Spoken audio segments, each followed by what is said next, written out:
students, welcome to Mrs. Sebastian's classroom studio. So today I'm going to have a short intro video to the history and culture of gnomes because I'm doing a multi-lesson project, a themed unit on gnomes in the classroom.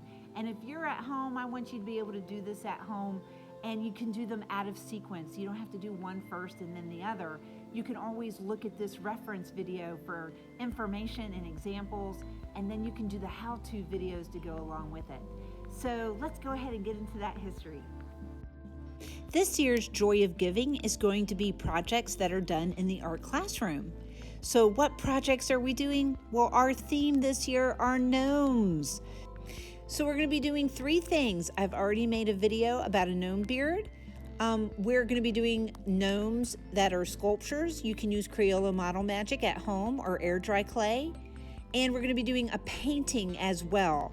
And you'll be doing a writing in your classroom that will go right along with it. But if you're at home, you can write your own poem or limerick or haiku or something else in his hat. So why are we learning about gnomes in art class? Well, some cultures believe that the elves help Santa make the gifts up at the North Pole. And then other cultures believe that, well, Santa may have eaten a few too many cookies or drank too much milk, and so he can't fit down the chimney in order to deliver the gifts. So he brings a whole group of gnomes with him, and he uses those to go into those tight places and make deliveries. And it's all part of our Joy of Giving, which is giving gifts to people we appreciate and love in our life, such as family members. And why not? Gnomes are just fabulous. So garden gnomes, in the German translation, it means garden dwarfs, and you can see how that's true because they do look like dwarfs. They're traditionally found on lawns, but nowadays you can find a lot of them in people's houses. Believe it or not, we have some evidence from about 2,000 years ago that perhaps ancient Romans were the first creators of the garden gnome or dwarf. So this arrow is pointing at where Italy is today, and that's where Rome still stands as well. But normally we think about gnomes also coming from Scandinavia, these countries right there. So what countries are in Scandinavia? Well, normally we think of Norway, Sweden, and Denmark, but the term Norden refers to Denmark, Finland, Iceland, Norway, and Sweden. Traditionally, in those cultures, we think that they bring good luck. They will put them up in the rafters of their barns to look over their livestock and food and protect it.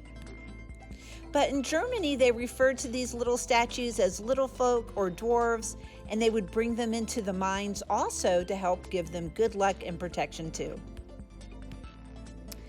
Gnomes became very popular in the United States after the release of the movie Snow White in 1938. It had those 7 dwarves, and of course those remind us of our gnomes. One of the most famous manufacturers of gnomes, especially the ceramic ones, was by Bear and Marsh. And this is their mark, kind of like the artist signs the name on the bottom of a sculpture. That's their stamp. It has a mixture of numbers, letters, and symbols. But if you've already watched one of my other gnome videos, you know Sir Charles Isham is credited for spreading the craze everywhere because he brought 21 terracotta figures of gnomes back from Germany to his home in England, and his daughters hated them. They hid them everywhere in the garden to try to get rid of them, and there was only one gnome that we know of that's left from those original 21, and his name is Lampy. He used to have a lamp in his hands, but he doesn't anymore. Probably rusted away. And we estimate that he's worth somewhere in the ballpark of $2 million. He is kept in a museum today. But of course, we know gnomes from popular movies like Amelie, or even the Travelocity commercials, which feature a gnome. Today, you can even visit a tourist destination in England that has a gnome preserve with over 2,000 different gnomes. Gnomes can come in all sorts of different sizes, and today even the little tiny ones are super popular.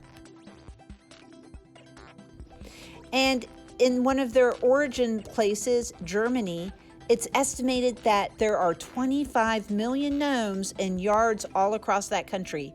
I dare say that if it was America, we'd probably have at least twice that many, if not more.